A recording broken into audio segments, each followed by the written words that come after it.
TTP دہشت گردی کے ایجنڈے میں القاعدہ کا حصہ بن سکتی ہے، پاکستان کا بیان۔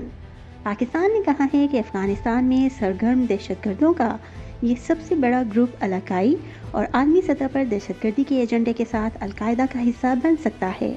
افغانستان کی عبوری حکومت داعش کے خلاف لڑ رہی ہے، تاہم القاعدہ، TTP اور اس طرح کے دیگر دہشت گرد گروپ سے درپیش خطرات کا خاتمہ ابھی نہیں ہوا۔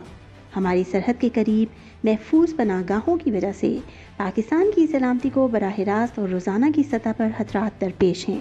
TTP کی جانب سے سرحد پار کر کے کی جانے والی کارروائیوں کو ہماری سیکیورٹی فورسز اور بارڈر فورسز ناکام بناتی ہیں، لیکن دہشت گردوں کے پاس بیرونی فورسز کا چھوڑا ہوا جدید اسلحہ ہے، اور بھارت کا حوالہ دیتے ہوئے کہا کہ ہماری مخالفت میں ان دہشت گردوں کو باہر سے بھی تعاون اور مالی امداد موصول ہو رہی ہے۔